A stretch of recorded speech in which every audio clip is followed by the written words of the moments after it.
thank you for being here tonight. I also want to extend my greetings to the people who are joining us on the live stream. So, hey, Mom.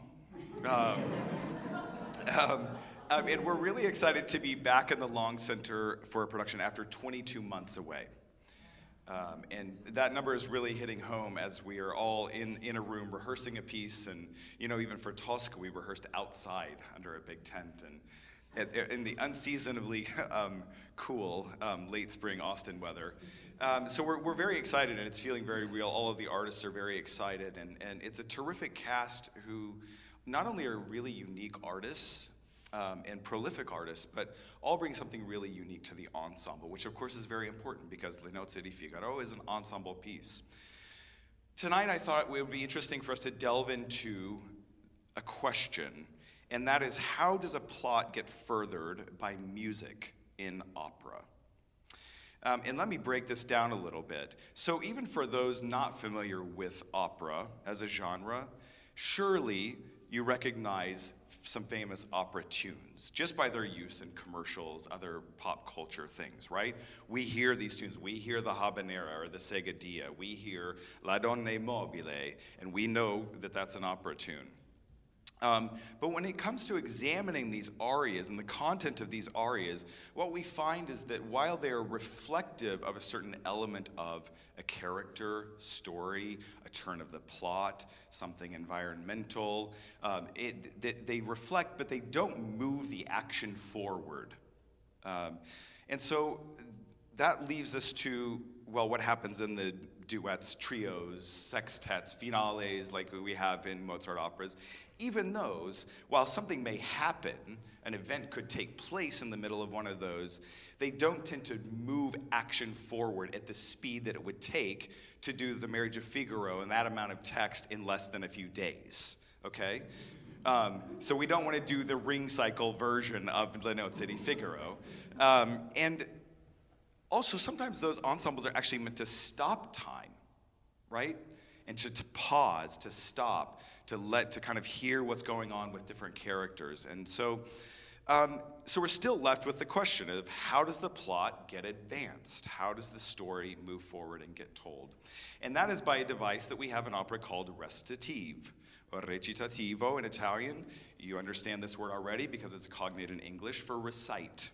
And we commonly relate to recitative as being really prevalent in Mozart, Rossini, but it also evolved with compositional style and is used very commonly in different ways. You might not recognize it, but by Puccini and Verdi, Strauss, Wagner, even modern composers. Some of you have probably heard of a piece called Hamilton, where Lin-Manuel Miranda uses hip-hop fused with the idea of recitative to work through an astonishing amount of history in a medium-length evening.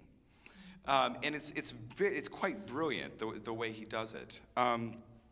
So if we kind of simply recap that, we would say that a recitative creates and moves a story along, and an aria reflects on that, to think about it that way.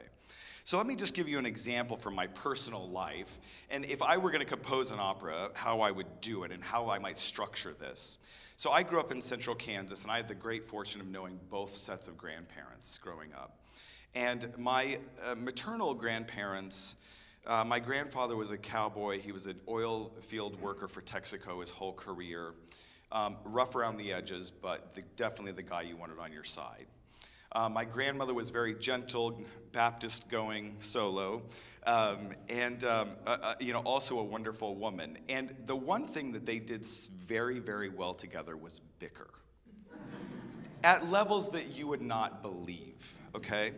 And I remember one time as a kid being in the kitchen in their house, and they lived in an even smaller town than we did in Kansas. And my grandpa came in from the office, which the subtext there is the one pub on Main Street in their town was called The Office, came in from the office and said to my grandmother, Mima, he said, well, I saw on the window of the grocery store that ice cream was this price. She said, I don't think that could be. How could that be? It can't be that price. He said, well, go down there and argue with that sign. Now I understand this to be great operatic material because there was something that actually advances a story, okay? It lays something out there. We understand a story. There's a tension point, which we absolutely have to have for it to be effective dramatically. And so that's kind of a recitative, right? Something is presented, there's an idea, there's a conflict, something happens. Well then, can you imagine the arias that could bring forth? My grandfather could have a rage aria called I Know What I Saw. My grandmother could have an aria, Oh Dio, how am I married to such a moron? Pietà, mercy. So that's an idea of kind of how this works if we put it down into a little picture of recitative and aria.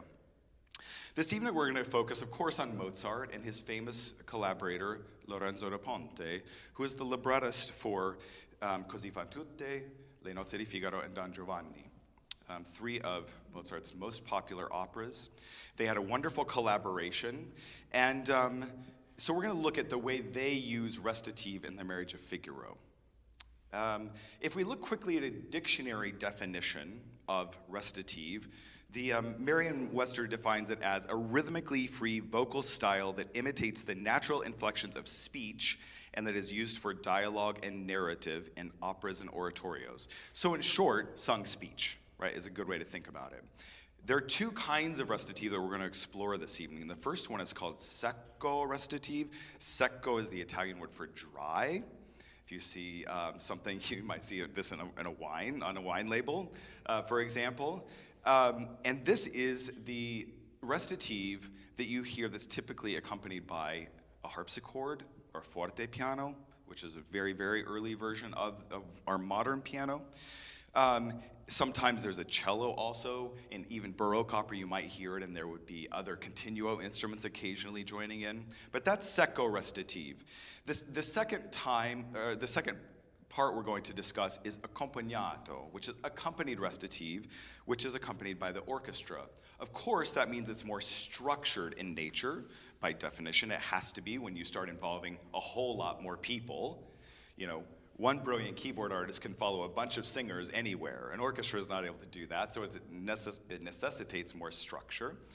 But I'm excited for you to see still how much interpretational power there is in that device. Tonight, you're going to have a really special opportunity to view a live demonstration of how we would actually coach a recitative in rehearsal. And this is pretty legit because I've only had one musical work through with the cast yesterday, and in a piece this long, you pretty much just go cover to cover or try. I didn't make it to the end. So we haven't coached any of this. So you'll actually see something very realistic. Now, what won't be quite realistic is that they're going to start as if they don't know anything about recitative, which of course is a misnomer because these are all Metropolitan Opera artists who intimately understand how to interpret recitative at a very high level. But I've asked them to really dumb it down, to go back to very elementary so you see exactly how this is built. And my hope is that when you come to Marriage of Figaro then, that you really understand functionally how this is working, because a lot of the Marriage of Figaro is recitative. There's a whole lot of text, there's a whole lot of story, there are a lot of characters, there are a lot of plots, there are a lot of subplots. All of these things that have to be figured out and delivered and built on and developed and all of this, and that's a lot of words, and so it's important that you get kind of how, when this starts moving, it's a train you want to get on and stay on so that you really stick with the story. I want to introduce some people. So I'd like for you to welcome our pianist Emily and then Caitlin Lynch and Michael Adams to the stage. Guys, if you can hear me, come on out.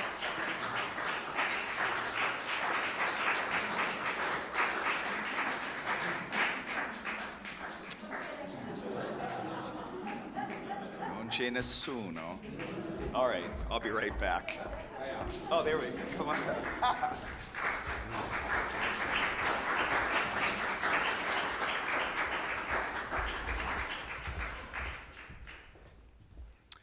Okay, I've primed them for what we're going to do. Wonderful. But I also want to just thank them for doing this, because this is actually a really vulnerable thing. This is something we would normally do in a closed rehearsal. So it involves them really being willing to kind of do this work in front of a lot of people between here and the streaming audience. So thank you for that. But it's going to be fun. Let's meet these two characters first of all. So here we have the Count and the Countess. And when you're getting to know a character, there are so many things that you need to learn. When they do character research, it's a very, very in-depth process. A lot of times, pages and pages of notes. You're thinking about all of these different elements of the character. If you think about your life and all the things that influenced you, that's not only them as an artist, but they're thinking about that for every character that they do in order to interpret it. So it's a very detailed thing, but we're gonna do the quick and dirty version, and that is we're gonna think about two key things that are key, especially in the Marriage of Figaro, and that is age and class. Because the Marriage of Figaro is what we call an upstairs, downstairs story, right? You're familiar with Downton Abbey or things like this. This is the opera version of that. So, Caitlin first, and then Michael, could you please give us just a brief introduction of your character? Snapshot, especially of kind of where you are at this moment in time as a character. Sure. So I'm playing the Countess, whose name is Rosina, sort of was Rosina. Once she becomes the Countess, she sort of loses her identity in a way because she is upper class. So in this opera, she's probably in her very early 20s. She's still quite young, but sort of has a sense of nobility and being older. Can I say a little bit more about the plot, or is that all? Can I talk about this? Yes, please. Relationship? Okay. Thank you. So we, can go back and sort of look at the way this relationship started with a lot of fun and a lot of energy and in the Barber of Seville. In this opera, the marriage has gone south. So when you first meet the Countess in Act 2, in my first aria, Porgi Amor, you learn quickly that she's very unhappy in her marriage. And she wants him back. She wants his affection back. But she learns really early in this opera that he is after her maid. So the Count tends to roam, I guess? He's That's not, putting it lightly. Yeah. So, and she has a sense of that for sure, but it's getting closer and closer, and he's kind of getting bolder and bolder, and in this opera, it's with one of her probably her closest companion, which is Susanna, her chambermaid. So I guess that good? That's brilliant. Yeah. Thank you very much. Michael. That is brilliant. Yes, my name is Michael, and I'm singing the Count, who is the antagonist of the story. And in Barber Seville, he's maybe the protagonist. He's the tenor in that production, or in that show, falling in love with Rosina, but is corrupted by power over the next 4 years or so. He's about 22 years old. Nobility, he's a count. And the whole show is basically about his disconnect and about how poorly he treats people. And there's a lot of ironic moments in the show where he gets caught doing a lot of the same things that the other characters are, but the only difference is his abuse of power. So. My mother always says, just because you can doesn't mean you should. Good advice. Yeah. Great, thank you. So the first one we're going to look at is the Secco Restitutive. This is in Act 2.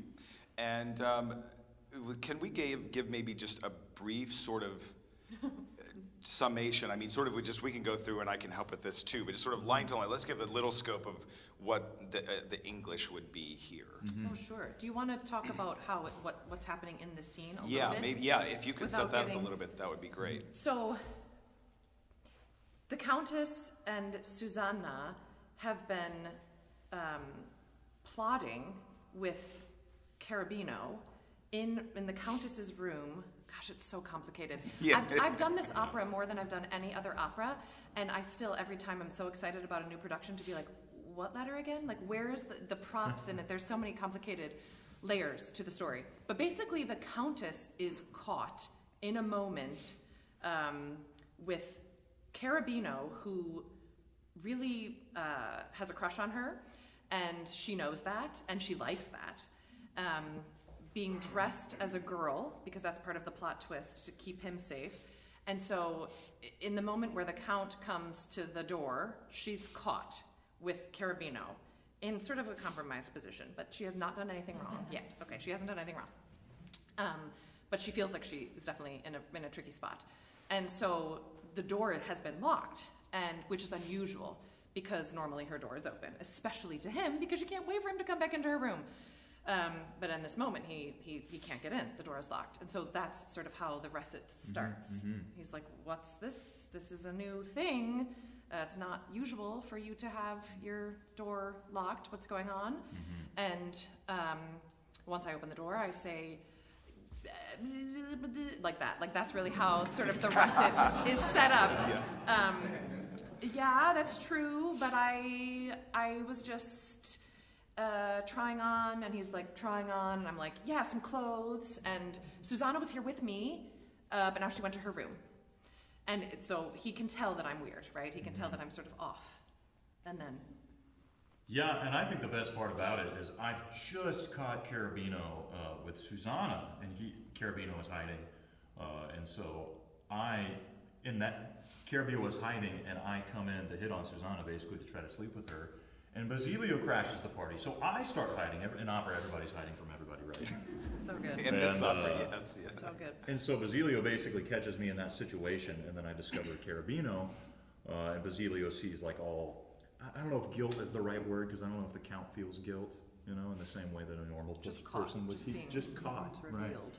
But he starts to smell that on the Countess. The Count starts to smell that, and so he starts projecting a whole lot of anger onto her. A lot of suspicion. Yeah, so it's laced with so many. I mean, Mozart and Da Ponte are just brilliant. I think that's great. I think if we don't need to do, that's a great summation of it. So we're going to skip sort of the translation, because I think you're both so clear with text, people are going to get that. Now, just one thing, if you come up, and you're welcome to do this at the end, and look at the score of how this is laid out on a page, is these are all in common time, right? So it's pages of 4/4 time, so that's the most basic time that you remember from if you've had music lessons that you were taught. And it's just Italian, and then there's a harmony. And sometimes the same harmony, it's just a chord that's tied for bars, right? And then it shifts the harmony and maybe moves around a little bit. The other thing to note is that because everything is in 4/4 time, the text doesn't necessarily match that. So Mozart would take, and he would write it out, but he would insert rests in various places to make enough beats in the bar. That doesn't mean that those rests are always to be observed, right? And so you'll see how this works. So what we're going to do now, and this is actually, like I mentioned, hard for them to do because they have to kind of undo a couple decades of training and professional work, to do it as strictly as it is on the page, so that then you can get a picture of how it works when we put it together. Okay. All right.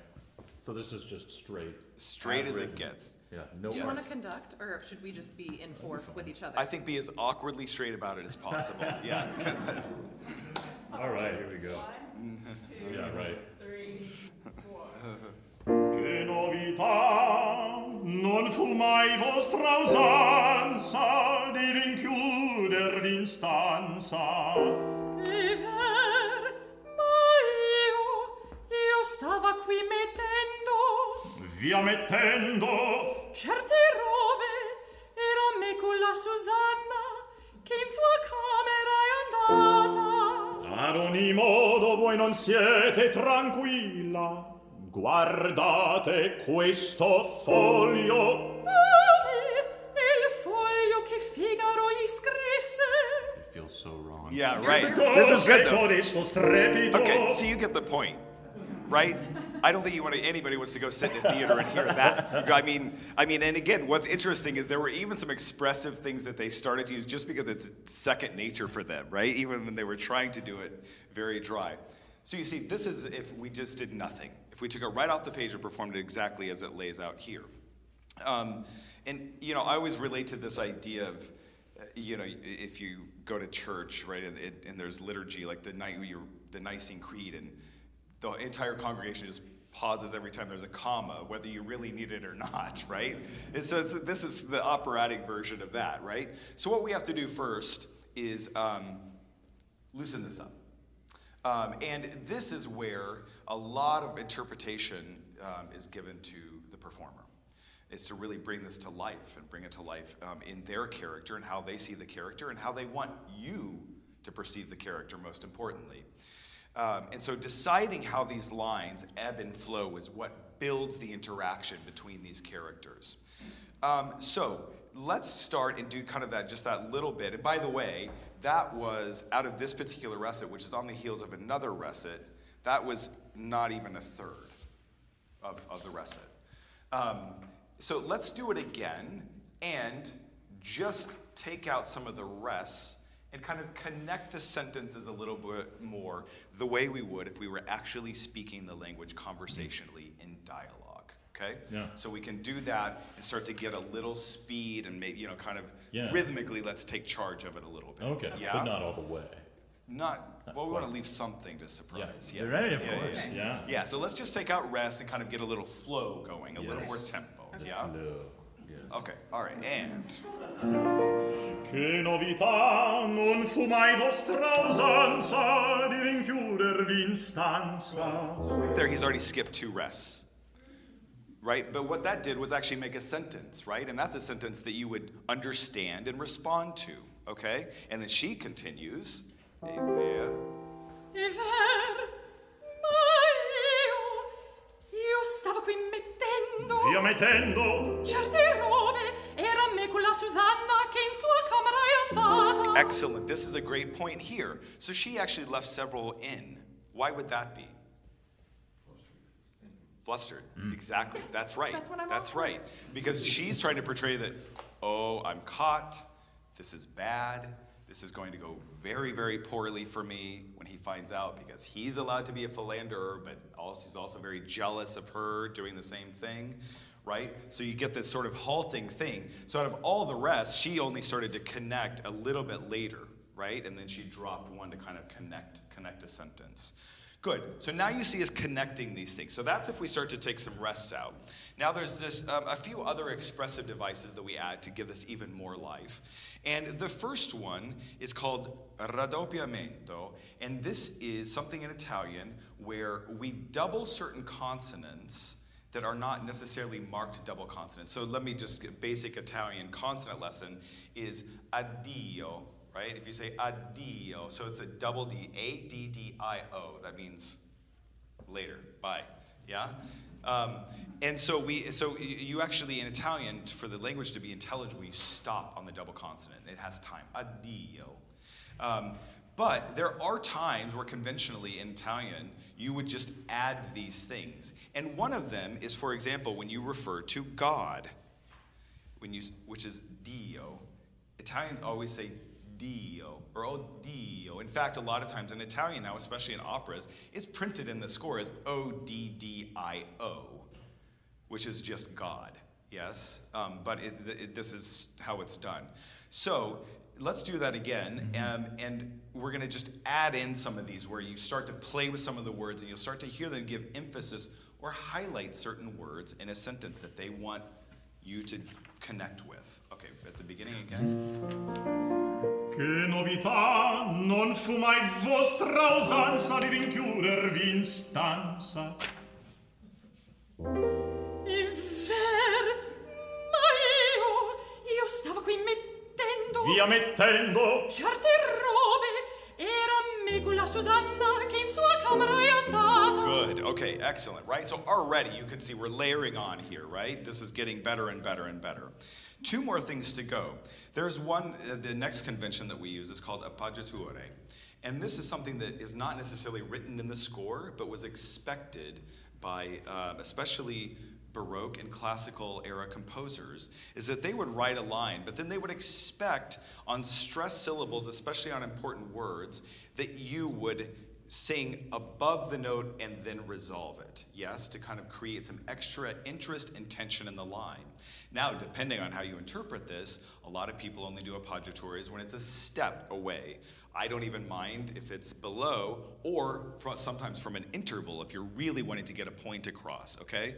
So the other element is you probably notice that Emily has just been sitting here being very disciplined to just sort of play a chord and hold it. First of all, that doesn't work very well on the harpsichord because the sound decays so quickly. Secondly, we really want the keyboardist to be another character. And so the keyboardist has this phenomenal power to move the drama along and to control the pace of an opera by the way they interact with the singers. And so you'll see Emily sitting off, on a platform kind of at one end of the pit where she can see the stage. She doesn't need to look at me. She does a performance with the singers through all of the recitatives for the entire evening. So I'm going to let her now out of the cage a little bit so she can start to dress it up, and you can see when we add a Paja Toure, it starts to add a lot more color and tension and release to the vocal line. And then with Emily starting to create environment, she can kind of push the pace a little bit. She can help in these moments where we want more room and space. So just kind of observe now, and we'll get a little further into the recit, and so we can experience this now. So this is, I would say, this is all on now. This is pro recit time. Yeah, okay, all right. Che novità, non fu mai vostra usanza di rinchiudervi in stanza. È vero, ma io stavo qui mettendo... Via mettendo? Certe robe, era me con la Susanna che in sua camera è andata. Ad ogni modo voi non siete tranquilla. Guardate questo foglio. Oh, il foglio che Figaro li scrisse. Cos'è codesto strepito? In gabinetto qualche cosa è caduta. Io non intesi niente. Convien che abbiate i gran pensieri in mente. Di che? L'ave qualcuno? Chi volete che sia? Lo chiedo a voi, io vengo in questo punto. Ah, sì, Susanna, Chi? appunto. Che passò mi diceste alla sua stanza? Alla sua stanza o qui, non vede bene. Susanna, e donde viene che non siete sì turbata? Per la mia cameriera. Io non so nulla, ma turbata senz'altro. Ah, questo osserva, più che non turba me, turba voi stesso. È vero, e lo vedrete adesso. Excellent. And then we're into a trio. Right, so already you see the vast difference between where we started with what was on the page, with what Mozart gave us, and then what we know about interpreting that from a historical and also modern performance level to bring it to life, so it's something that actually engages you. Now, if this came into a rehearsal room, the first thing I would do is sit there and thank my lucky stars that they were so well prepared and had such a solid understanding of how to sing Restitutive, because not all artists do. This is excellent. So what I would do is start to go through with them, and I'll say things like, Michael, I think with your character, if you had to use two adjectives to describe the Count's character, what would those be in your interactions with other people? Oh, Lord, yeah. Very calculated. Okay. Calculated is one. And distrusting. Got it. And how did those, especially distrusting one, manifest themselves in dialogue with other people? Yeah, he's always fishing for information. He's trying to figure out who knows what. Is he a patient man? He, in some ways. In most ways, probably not. Right. Great. Yeah. So for me, I think you're being a little too polite with the Countess, and that your level of suspicion is quite high because of the events that have already happened in this day, in this palace, and our understanding of that, and just what we know to be the general ego of your character and how you carry yourself. And so my sense of it right now is you're being very, very collegial to the Countess and letting her complete lines before you speak. Anybody else get the feel that's the Count's style? Probably not, right? So then we start to work on how we actually make this all really start to flow even a little bit more, right? So let's try it again, and I just want to ask you to try it and really start, we call this stepping on the cues, right? It's sort of a theatrical term. And really step on cues, letting her be the one that is caught off guard. Yeah. And you're the one that wants information as fast as you can get it, and that's not fast enough. Okay, let's try it again just in that context. Yeah. And see, in rehearsal, he might say, well, I think you're full of baloney, right? And then we have another discussion, right? But you never say to the conductor. No, the director would say it to him. Yeah, exactly. You do that one circuitously. There you go. But anyway, so just say that was something that we talked about, and then we agree and say, okay, let's give it a shot from the beginning again, and really keep the pacing distinct between the two characters. Che novità, non fu mai vostra usanza di rinchiudervi in stanza. È vero, ma io stavo qui mettendo... Via mettendo! Certe robe, era me con la Susanna che in sua camera è andata. Ad ogni modo voi non siete tranquilla. Guardate questo foglio. Oh, il foglio che Figaro le scrisse. Cos'è con esso strepito? In gabinetto qualche cosa è caduta. Io non intesi niente. Convien che abbiate i gran pensieri in mente. Di che? Là vai qualcuno. Chi volete che sia? Lo chiedo a voi, io vengo in questo punto. Oh, sì, Susanna, appunto. Che passò mi diceste alla sua stanza? Alla sua stanza o qui? Non vide bene. Susanna, e donde viene che non siete si turbata? Per la mia cameriera. Io non so nulla, ma turbata senz'altro. Oh, questo osserva, più che non turba me, turba voi stesso. È vero, e lo vedrete adesso. Amazing, yeah. So you hear how this really, That was brilliant, yeah. And so you hear now all of a sudden how the tension in that interaction just goes way up just by that one piece of connective tissue in interpretation and performance of the recit. Wonderful. Thank you so much, Michael. You can go back to your chambers. All right. Thank you, Michael. Thank you very much.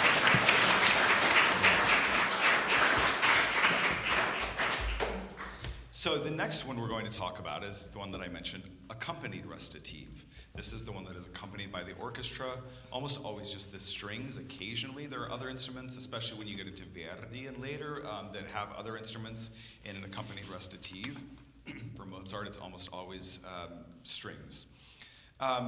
So of course, as we mentioned, this has to have more structure just because there's more to coordinate. We don't have the flexibility of a single keyboardist who knows exactly what they're gonna do sometimes before they do it and can follow and chase them. And I have a funny anecdote about being a recit player. I worked with when I was a student with a very famous pianist who had been many years on the music staff at the Metropolitan Opera, and told this anecdote about he was playing the harpsichord recits for a performance of the Marriage of Figaro.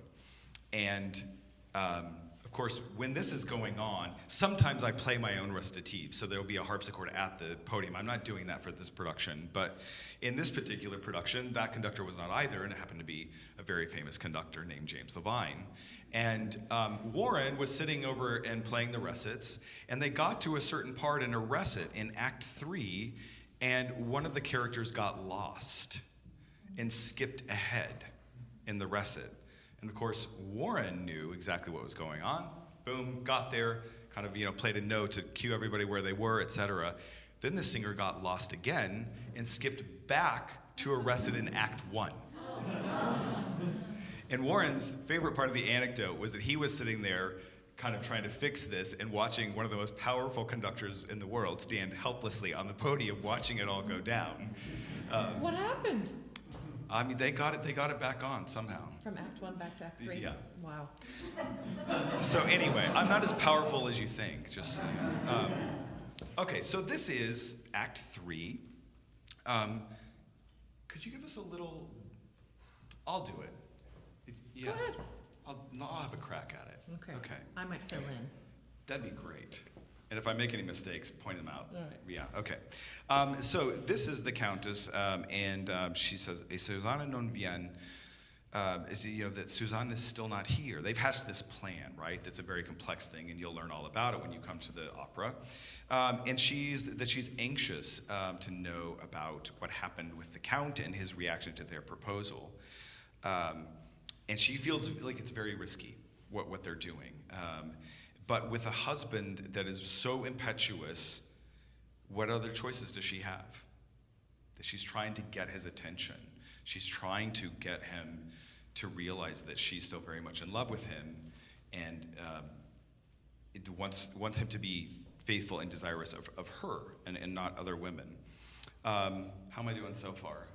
Pretty good. I think it's important to add the element of the plan that the Countess and Susanna have hatched involves the Count being lured by Susanna. So, and the Countess is setting that up, and they're doing that together. And she says earlier in this act that my life is in your hands, Susanna. And that's so vulnerable for somebody of her stature to say, So she's had to really lower herself to need her maid to help her so much. And the way that she's being helped is the most painful for her, which is it's because of the attraction that the Count has for her and how desired Susanna is by the Count that this can work, and she knows that. So it's like double pain, So I think that's important to know that she's anxious for Susanna to come back. What happened? Did it work? She kind of wishes it didn't. She kind of wishes the Count would say, absolutely not, I love my wife. Obviously she knows that won't happen. So it's sort of the position of power that she has is by complete vulnerability. I should have let you start. I don't even know why I tried. I feel like that's the text that's it.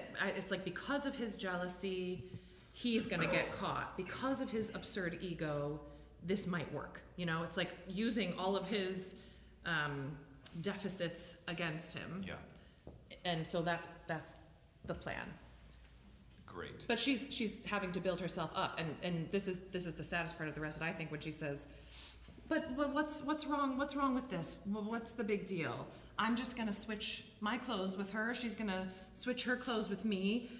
She's like trying to convince herself this is all okay, and that's when she just crumbles, and looks at how low the Count has brought her, and that's really. When then she goes, go for, yeah. Yeah. Mm-hmm. You can keep going. Yeah, she gets there to this part where she actually, then we hear a great expression of anger.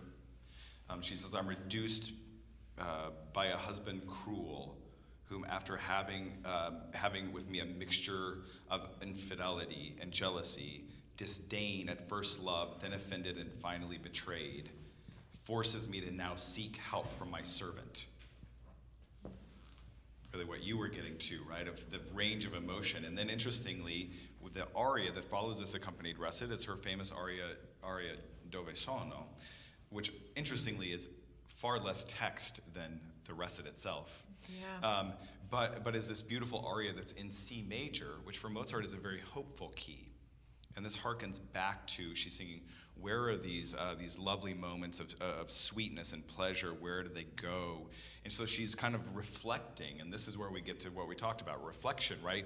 We're seeing really, really intimate parts of the Countess here, and she's being very vulnerable to us as an audience and really letting us see this. You talked about before about how arias are the moments of reflection where you get to sort of see into the character. Exactly. That's Yeah. where sort of the chest opens and you see the beating heart, right? I think what's cool about the recit too is that list that she goes through, that, she's this cruel husband who, after all of this mixture of infidelity and jealousy,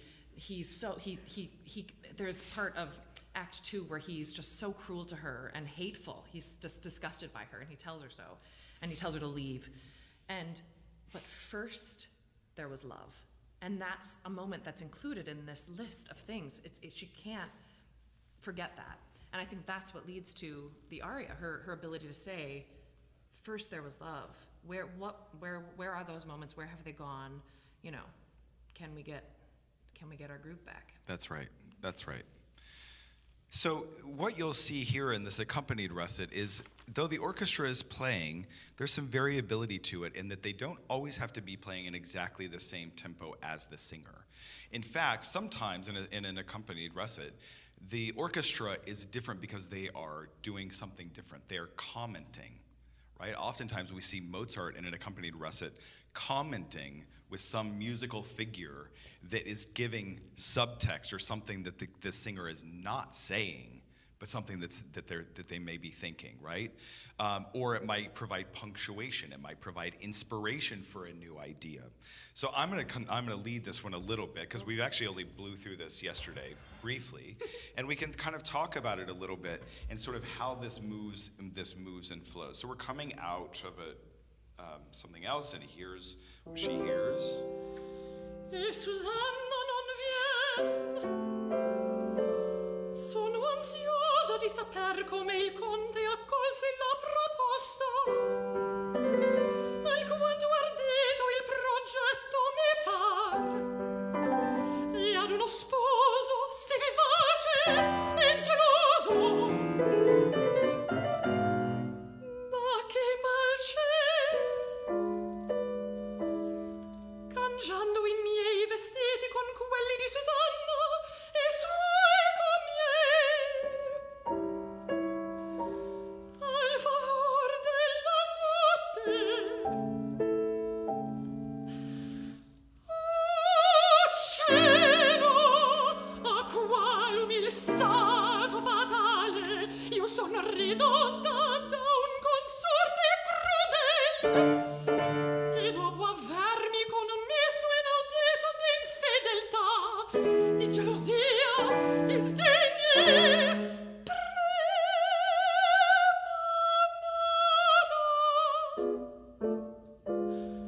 in di offesa, e al fin tradita.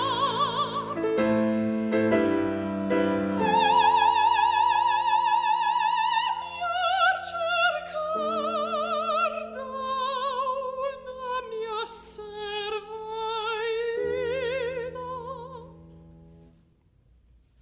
Beautifully done. Yeah, amazing.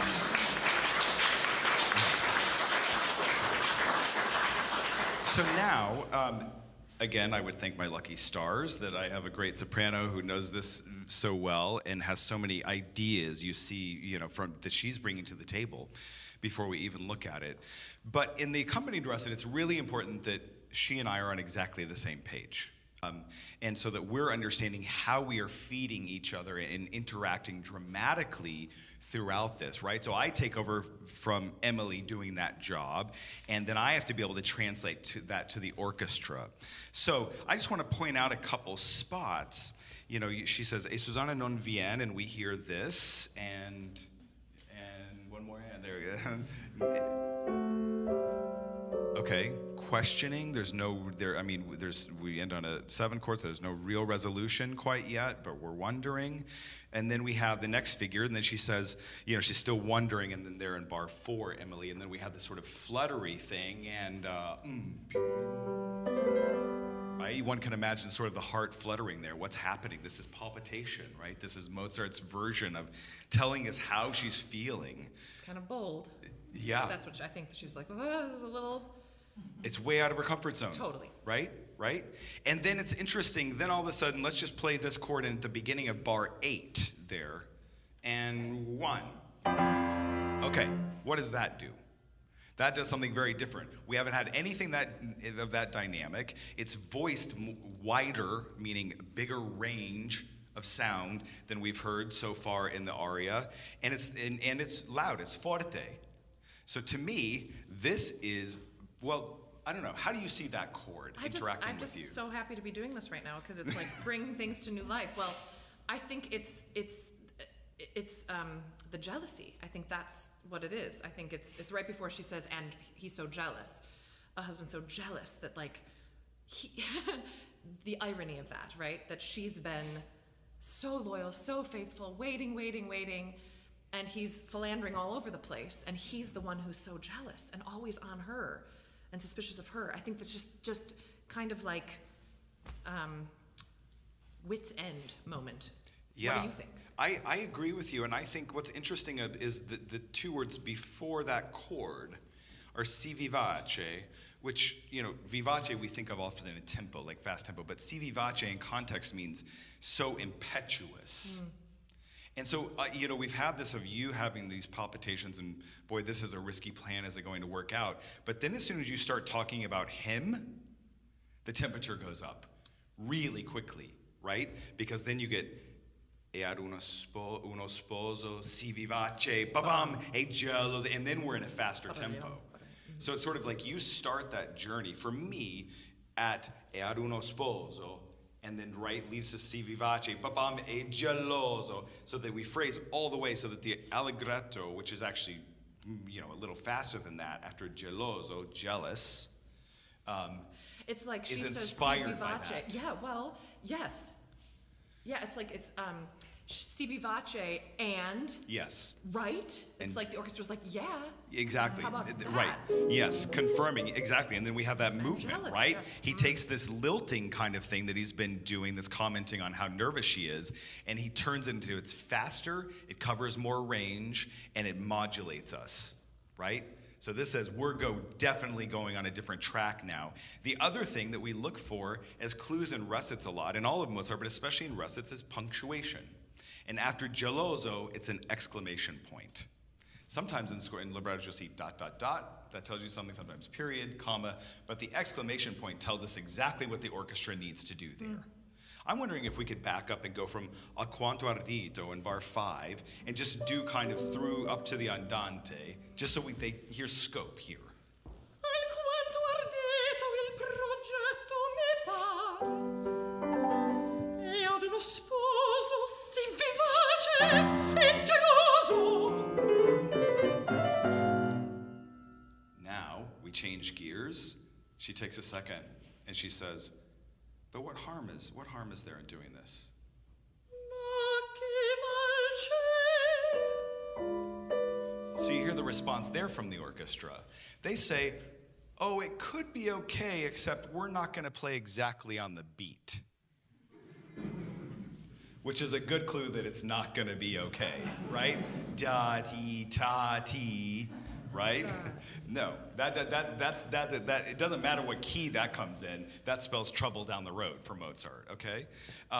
Good, can we do Ma che mal c'è and go on a little bit?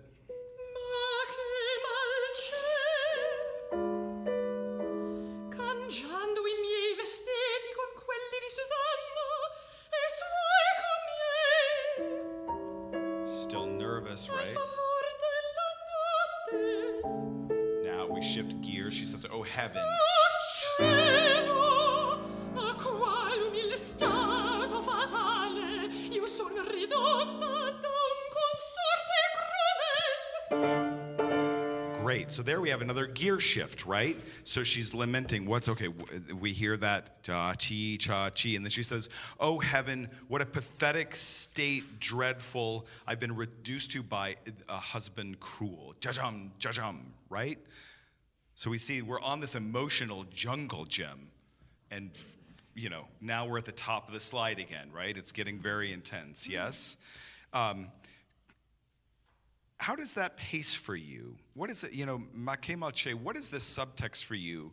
This is fairly simple text when she's saying, but what would be the problem with me changing clothes with my servant and me wearing, and then, me taking hers? In the darkness, in nighttime. Yeah, So it's in about nighttime. But there's a lot of trepidation here that kind of, what's the subtext that's going on behind these words here? Yeah, I think she's trying to make herself feel okay about something that she really is not okay with. I mean, she's not okay with the whole situation, right? But she has to get through this plan to hope that she can get him back. So I think I could go a couple different ways with Ma che mal c'è.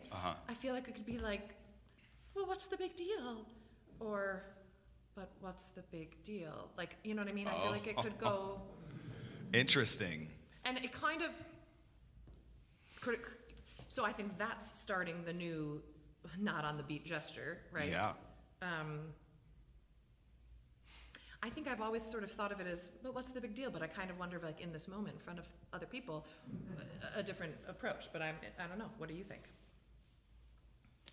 You know, for me, I can say in this moment that your opinion is stronger than mine in that sentence. Yeah. So I think what is most important is that that you interpret that line how it connects with the rest of the character and where you are emotionally in your state at that point in the piece. Which is going to sort of depend on how we stage it and how, exactly. So then we add these other elements and, how but it feels. And what is interesting about this exercise right now, to me, is that I haven't thought about the fact that that gesture from the orchestra is not on the beat in that specific of a way until you just said it out loud. And then when you said it out loud, I was like, oh, what does that do with Ma che malce? Do you know what I'm saying? And that's why I thought maybe it's not so, but what's the big deal? It's more, but what's the big deal? Maybe. right, and then we see what you just say. When you say it that way, we go a whole nother level deeper with a character, right? We see a lot of depth there of, well, I mean, what's the big deal? Why are we fretting about this? To, this is a problem for me that this is a big deal. Yeah. This doesn't work for me that this is a big deal. And harmonically and rhythmically, Mozart's contributing to that with this uneasiness, right, that he refuses to give up. The only time we get anything remotely consonant is when you're angry. And then you retract to this spot of, right, so we hear that, right? That's pretty clear, but then everything else is very ambiguous around it, right? It's not supporting her as a character, it's actually contributing doubt. This is what I was talking about. Sometimes the orchestra can actually contribute something that the singer is not saying. And in my thought here is the orchestra is saying something deeper than what the actual words say and providing a different or greater level of context for that. Could we go da un consorte crudel, that's bar 16.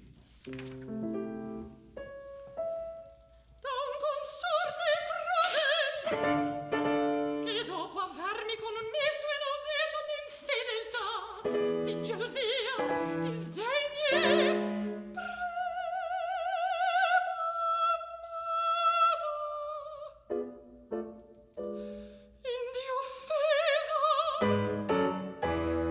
And that's a good example there where you might have noticed that we diverge from tempi together.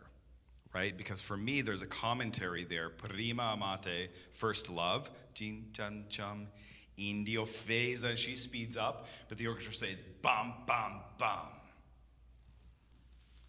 It's a pretty great commentary. It's a great interplay in this recit. But all of these Mozart accompanied recits are like this. Thank you. I love doing this and can't wait to do more of it with you over the next few weeks. How would you feel about singing this recit and aria for us to close it out? All right, I'm gonna give it a try. Okay, I'm gonna get out of the way. You're not gonna conduct it? You do not need me, my Okay. friend.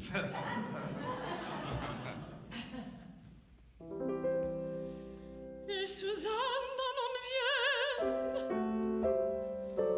Sono ansiosa di saper come il conte accolse la proposta. Alquanto ardito il progetto mi par. E ad uno sposo sì vivace e geloso.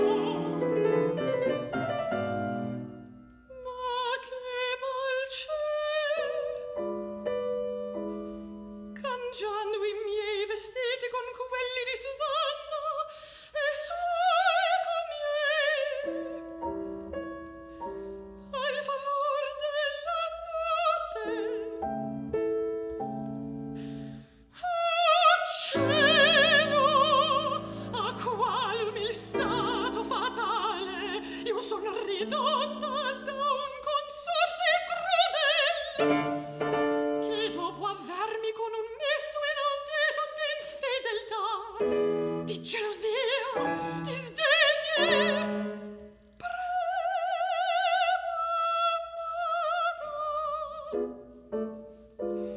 in di offesa e al fin tradita.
Se almen la mia costanza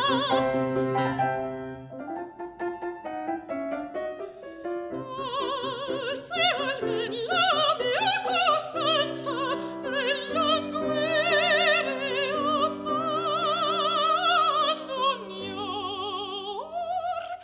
me portasse una speranza de cangiar l'ingrato cor mi portasse una speranza di cangiar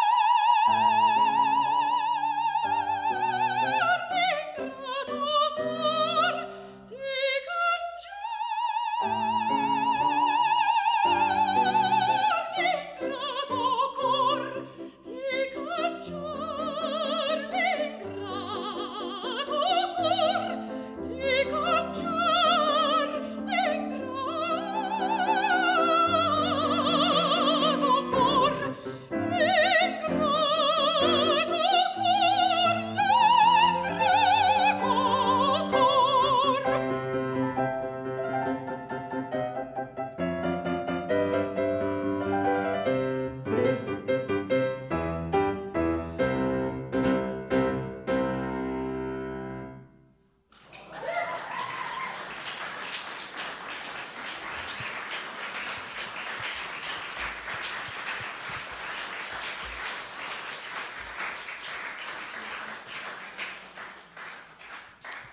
It was amazing. Thank you so much to both of you and also to Michael.